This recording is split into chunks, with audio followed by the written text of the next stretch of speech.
aquí como el cielo, que el cielo venga aquí como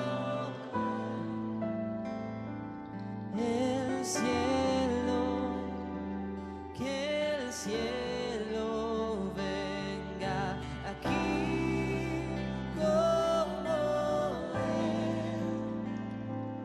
el cielo, que el cielo venga aquí como el cielo, que el cielo venga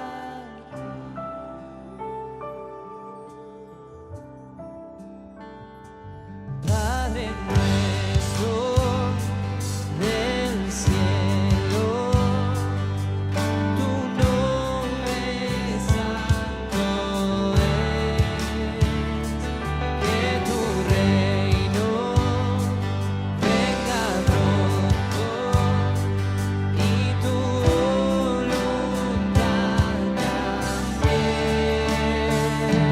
Padre nuestro del cielo, tu nombre santo es, que tu reino venga pronto y tu voluntad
tuyo es el reino, tuyo es el poder, tuya es la gloria por siempre. Amén. Y tuyo es el reino, tuyo es el poder, tuya es la gloria por siempre. Amén. Y tuyo es el reino, tuyo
Hola, soy Laura. Yo soy Eli. Ella es Vera y somos la familia Redolfi. Bueno, le queremos contar lo que Dios hizo en este tiempo con nosotros. El día 25 de abril, mi esposo me lleva a la guardia porque me subió de golpe la presión y ahí tuvieron que hacer una cesárea de urgencia. El diagnóstico que tenía era preeclampsia severa. Después me preparé para recibirla a ella, me descompenso y por varios estudios que me hicieron tuvieron que hacer una nueva intervención porque tenía una hemorragia interna.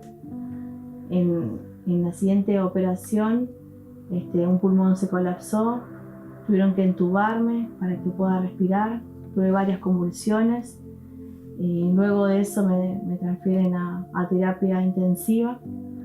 Estuve 2 días como en un coma farmacológico para que el cuerpo no trabajase de más. Todo el tiempo venía mi esposo a mostrarme a ver su evolución y la verdad que el tiempo en el que estoy ahí hay mucha soledad, pero pude sentir las oraciones de cada uno de ustedes y sentí al Señor sentado al lado mío cuidándome. Y recuerdo que uno de los días me venía la canción que dice que si vivimos para Él vivimos y si morimos para Él morimos porque somos de Cristo. Y yo le dije al Señor, yo no quiero morir, quiero conocer a mi bebé, pero me rindo y acepto tu voluntad, lo que vos decidas va a estar bien, sea que me lleves o sea que me permitas conocerla y disfrutarla. Y al día siguiente de eso empecé a mejorar notablemente. Empezaron a sacar todos los aparatos que tenía y después ya me pasaron a sala, así que ahí fue el momento hermoso de poder conocerla, poder verla por fin.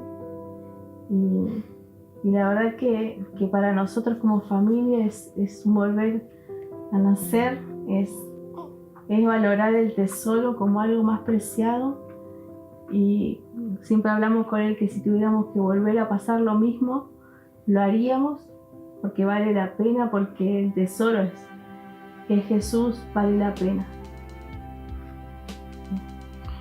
Bueno, como dice Lauri, fue un tiempo difícil porque bueno, estaba Ver en neo y Lauri intensiva, entonces yo trataba de repartirme y en medio del caos que muchos pueden llegar a sentir, experimentar, la verdad que los dos, hablando a medida que pasaban los días, nos dimos cuenta que el Señor siempre estuvo presente y siempre nos mostró que Él estaba obrando. Hubo una paz que reinó en todo momento. Los médicos también, con el paso de los días que íbamos hablando, nos preguntaban cómo estábamos y nosotros, bueno, le predicábamos a Cristo, que fue el que realmente hizo la obra. Y como dice Lauri, si nos dieran a elegir volver a vivir todo lo que vivimos, más allá de cómo se dieron las cosas, más allá de lo que Dios permitió, el resultado podría haber sido otro, pero sin embargo lo volveríamos a elegir. Si nos dan la opción entre volver a pasar todo o seguir como veníamos antes de ese sábado que arrancó todo, el punto de partida sería el mismo, ese sábado, y bueno, vivir toda la misma película. Así que bueno, estamos muy agradecidos a todos por sus oraciones, por estar pendientes. La verdad que nos sentimos muy acompañados en todo el proceso y también animarlos a una mayor búsqueda, a conocerlo y como realmente es, no como una idea que por ahí podemos tener, pero buscar lo que Él nos está esperando. Y también resaltar que lo más importante que tenemos no es el hecho de que el milagro se produjo, sino el Señor de los milagros, que es lo más valioso. Ese es el tesoro por el cual dejamos todo.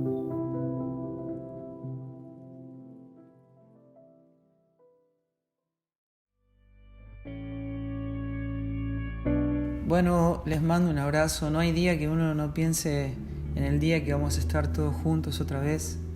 La comunión del cuerpo de Cristo tiene algo tan particular porque No hay manera en que uno pueda obviar la plenitud de Cristo. No importa dónde estemos, aunque estemos en el lugar más solitario del mundo, Cristo lo llena en todo. Pero no dejamos de anhelar ese día en que todos volvamos a estar juntos. Es un tiempo tan precioso de ver cómo todos los hermanos están respondiendo a una naturaleza.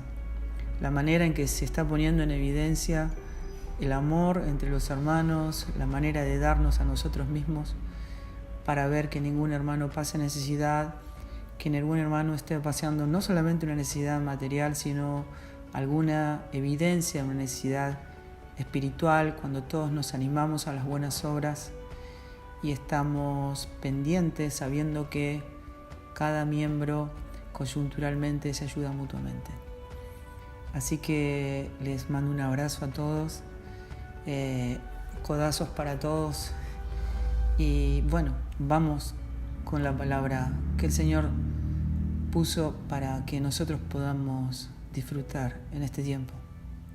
C.S. Lewis nos cuenta una historia acerca de un profesor que estaba calificando los trabajos de sus alumnos acerca de los clásicos y dice que ese profesor, elevando la mirada de la falta de sustancia de los trabajos de los alumnos, dijo: el problema de estos muchachos es que los profesores les han estado hablando del Partenón cuando deberían haberle hablado sobre el optativo. El Partenón es la magnífica y emocionante piedra arquitectónica de la cultura griega. Es ícono máximo de la geometría y de la arquitectura que hasta el día de hoy nadie logró superar. Fue construido hace 2460 años. Los arquitectos que diseñaron esta construcción de mármol blanco lograron darle una perfecta sensación de armonía. Lograron considerar la deformación que da la perspectiva del ojo humano, trasladando así deformaciones en sus pilares, en sus dinteles y frontones, que la corrigen teniendo así una estética visual perfecta. Los pilares se inclinan hacia adentro con un diámetro en su base y va aumentando su diámetro a medida que va hacia arriba, generando así para el ojo humano una línea recta, perfecta, hacia el cielo y sin la deformación de la perspectiva. Los arquitectos agregan deformaciones en sus esquinas elevadas para que la perspectiva del ojo humano logre verlo como un polígono perfecto. Descubrieron la belleza en la raíz cuadrada de 5, la medida áurea, y todo parecía ser de que se acercaban a un tipo de belleza que hasta el momento nunca se había conocido y que nadie todavía logró superar.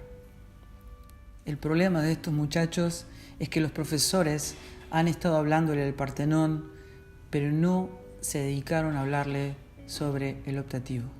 El optativo es el simple, humilde, prosaico, incluso aburrido modo gramatical de los verbos en griego. El punto era este: no hay atajo para una apreciación de gran valor. Los trabajos eran insustanciales porque habían tomado un atajo. C.S. Lewis dijo acerca de esta situación que había dos tipos de educación. Una comienza con la negación, con el sacrificio, tal vez con desiertos, con disciplina y tal vez con un poco de aburrimiento para una cultura como la nuestra, llena de entretenimiento y atajos. Pero es el único camino para tener una verdadera apreciación del tesoro. El otro camino comienza con una apreciación superficial, un atajo, y termina siempre en el sentimentalismo. Es algo que podemos ver tanto en nuestra generación. Gente que toma atajos y siempre termina en sentimentalismo. Personas que están todo el tiempo en altibajos, un día en el cielo, un día en el subsuelo, porque están completamente decididos a amar esa cruz en la que Cristo murió, y se emocionan sabiendo la forma en que Dios nos amó. Porque esta es la manera en que Dios nos amó, que aun siendo pecadores, Cristo murió por nosotros. Podemos llorar, podemos emocionarnos, podemos cantarlo, podemos abrazarnos, disfrutando de esta verdad que supera toda realidad. Pero no es lo mismo que yo agarre esa cruz como el modelo a quien debo seguir y poner mi vida en sacrificio por amor a Cristo y por amor a todas sus obras, incluyendo cada persona que existe en este mundo, aún mis enemigos, mi prójimo y mis hermanos. Lo insustancial, lo que no me permite participar y disfrutar de su plenitud, es que dado el momento no estoy dispuesto a pagar un precio tan alto como perder la vida, siguiendo el ejemplo de Cristo en la cruz, sabiendo que nadie puede ir en pos de Él si no camina sobre sus mismas pisadas. Estudiar ecuaciones para saber cuánto pueden soportar los arcos del Partenón puede resultar tedioso, puede resultar demandante, parecería sin gloria. Esta generación no lo disfruta, esta generación se desanima. Entonces el escritor dice esto: esta es la manera en que las personas se sienten ligeramente cultos cuando en realidad permanecen en una completa ignorancia. Le hace pensar que está disfrutando algo que ni siquiera conoce y produce un verdadero problema en la distinción entre la verdad y el error. ¿Cómo podemos disfrutar lo que no valoramos? ¿Cómo podemos amar lo que no conocemos? La palabra de Dios nos revela que Dios es el arquitecto, diseñador y creador de todas las cosas. Amar a Dios es conocer y valorar su persona y todas sus obras. El término arquitectura viene del griego, de la palabra ark, que quiere decir el que tiene el mando de todo. Así lo definían ellos, como el jefe, el que dirige la obra. Job capítulo 38, desde el versículo 4 dice esto: ¿dónde estabas tú cuando yo fundaba la tierra? Házmelo saber si tienes inteligencia. ¿Quién ordenó sus medidas, si lo sabes? ¿O quién extendió sobre ella cordel? ¿Sobre qué están fundadas sus bases? ¿O quién puso su piedra angular cuando alababan todas las estrellas del alba y se regocijaban todos los hijos de Dios? Hebreos 11:3 dice: por la fe entendemos haber sido constituido el universo por la palabra de Dios, de modo que lo que se ve fue hecho de lo que no se veía. Colosenses 1:16 dice: porque en Él, en Cristo, fueron creadas todas las cosas, las que hay en los cielos, las que hay en la tierra, visibles e invisibles. Génesis 1, del 26 al 28 dice: entonces dijo Dios, hagamos al hombre a nuestra imagen. Y creó Dios al hombre a su imagen, a imagen de Dios lo creó, varón y hembra los creó, y los bendijo Dios. El salmista dice en el Salmo 139, desde el versículo 13: tú formaste mis entrañas, tú me hiciste en el vientre de mi madre, te alabaré porque formidables, maravillosas son tus obras, estoy maravillado y mi alma lo sabe muy bien. Mi embrión vieron tus ojos, y en tu libro están escritas todas aquellas cosas que fueron luego formadas, sin faltar una de ellas. El salmista también nos dice: los cielos cuentan la gloria de Dios, el firmamento anuncia la obra de sus manos. ¿Cómo hago yo para observar la creación, para darme cuenta que ella está expresando la gloria de Dios? ¿De qué manera mi corazón lo observa? Amar a Dios es conocerle y valorar todas sus obras. Desde lo más pequeño hasta lo inimaginablemente grande, desde lo micro a lo macro, todo tiene las huellas digitales de Dios. Si no amamos a Dios, no amamos a nadie. Si no amamos a Dios, no amamos sus obras. No podemos descubrir la gloria de Dios en ella, en la gente, en nuestros hermanos, en toda la creación, en nuestros enemigos, en cada acto de Dios, en poner la otra mejilla. En cada acto hay una expresión de Cristo, hay una expresión de Dios que debe ser manifestada. Amar a Dios es conocerle, amar a Dios es amar todas sus obras.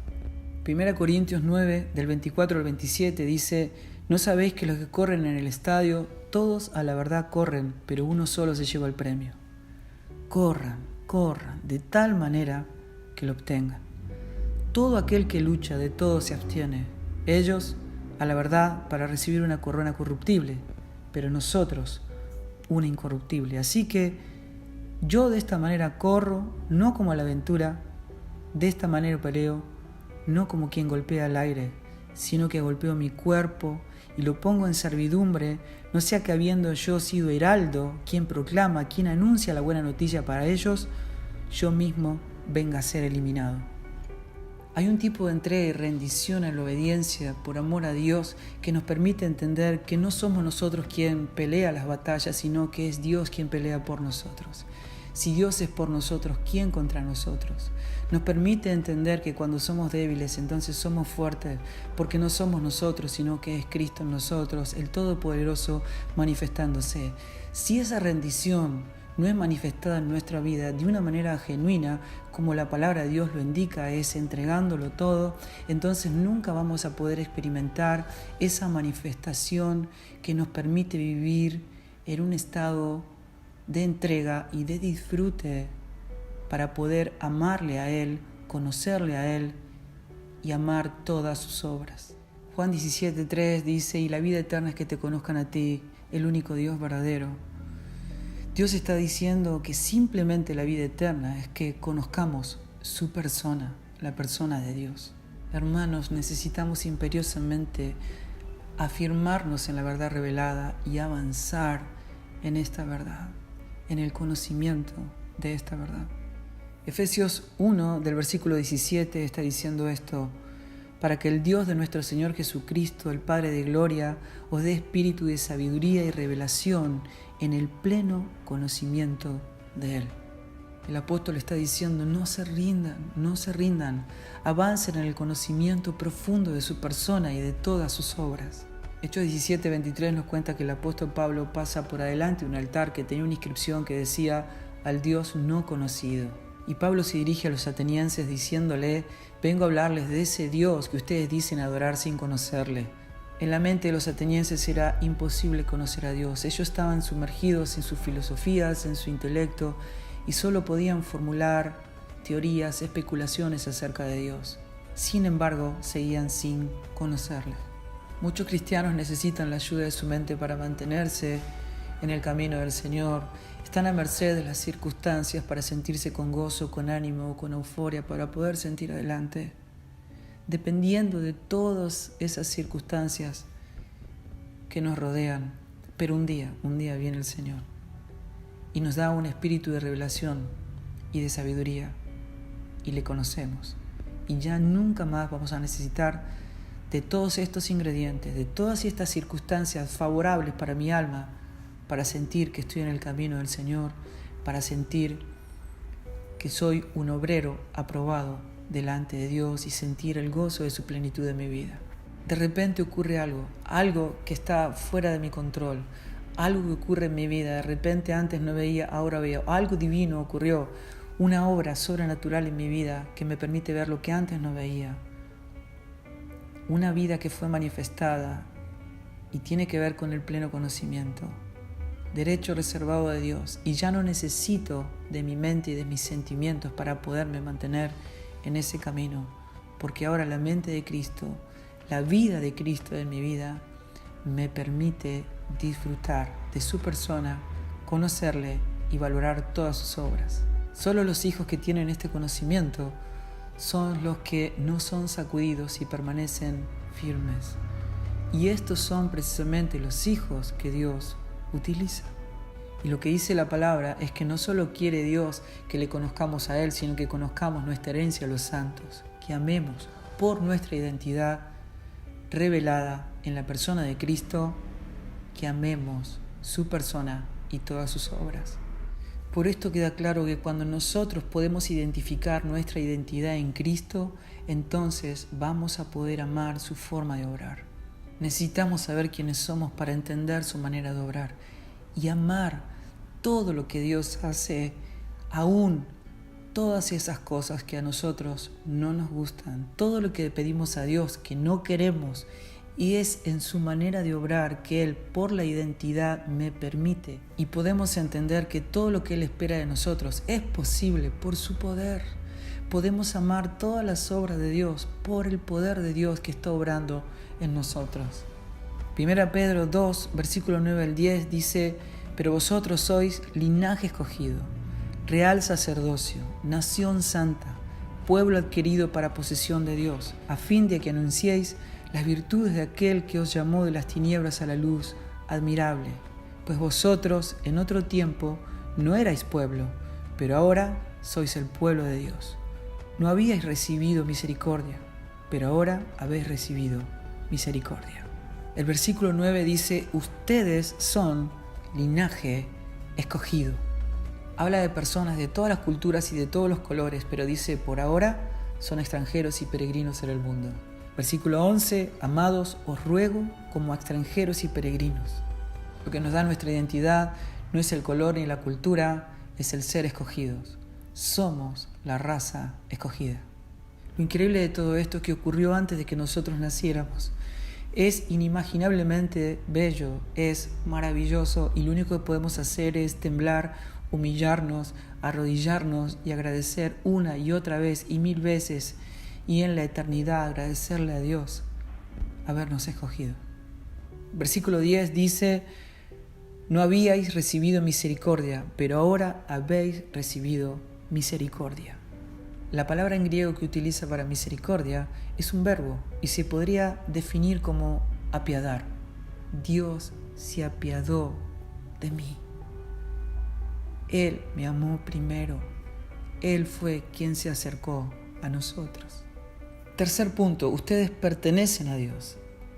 Esto se expresa 2 veces. Versículo 9, vosotros sois pueblo adquirido para posesión de Dios.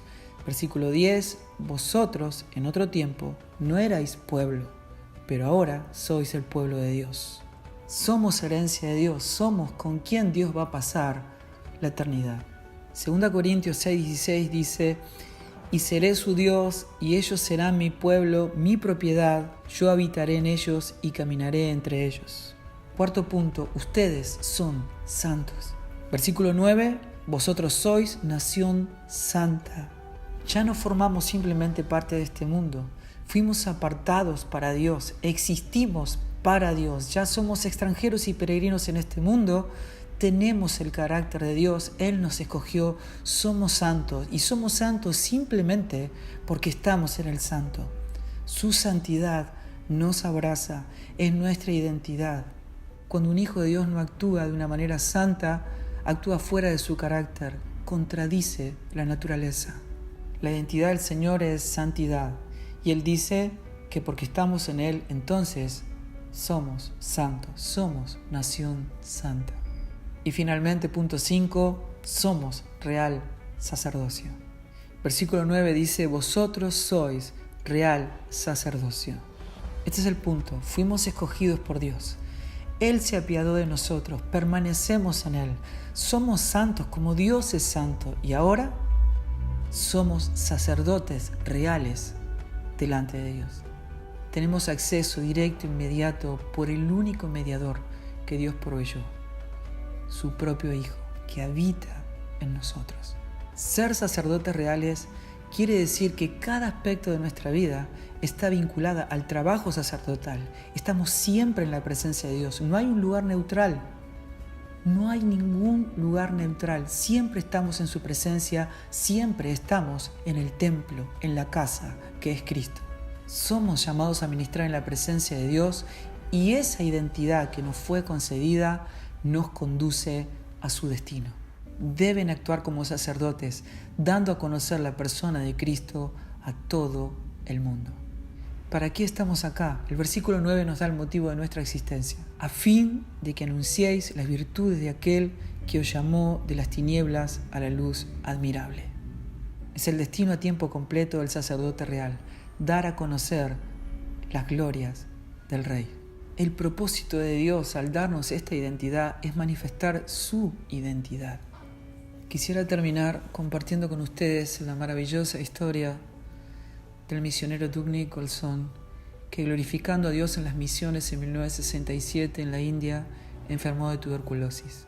Mientras estaba internado en ese hospital, él trataba todo el tiempo de entregar folletos y el Evangelio de Juan, pero nadie se los quería recibir. Doug no le gustaba a la gente que estaba ahí, creían que era un americano rico. Como por las madrugadas él se levantaba tosiendo por la tuberculosis, notó que había un anciano que a la madrugada intentó levantarse, pero no pudo. Un anciano muy débil, escuálido, y empezó a gemir. Y llegó un momento en el que, por la imposibilidad de levantarse, se volvió a caer en su cama. Al otro día el olor, la hediondez en ese lugar era tremenda. Y todos los enfermos en ese lugar comenzaron a enojarse y a criticar a ese hombre, a ese anciano. Y cuando vino la enfermera y empezó a limpiar ese lugar, incluso le dio unos manotazos por haber hecho el desorden que había provocado. La noche siguiente pasó exactamente lo mismo. Doug se despertó tosiendo, sintiéndose terriblemente mal y muy débil, y notó que el anciano otra vez estaba intentando levantarse, pero su debilidad lo había vencido, otra vez cayendo nuevamente en la cama, y de repente lo empezó a escuchar que este anciano empezó a llorar suavemente. Doug se levantó con mucha dificultad, se acercó al anciano. El anciano se encogió temerosamente pensando de que él iba para quejarse. Él lo alzó en sus brazos y lo llevó al baño, que era solamente un agujero en el suelo, y luego lo llevó de vuelta a su cama. Y cuando lo estaba dejando en su cama, este hombre besó su mejilla. A las 4 de la mañana, otro paciente de ese lugar despertó a Doug con una taza de té caliente y unas galletas, y haciéndole seña de que quería una copia de ese libro que él había intentado repartir. Durante todo el día, persona a persona iba llegando una tras de otra pidiéndole el librito del Evangelio de Juan, aunque él no hablaba su idioma. El obrar de Dios en nosotros declara, expresa sus excelencias.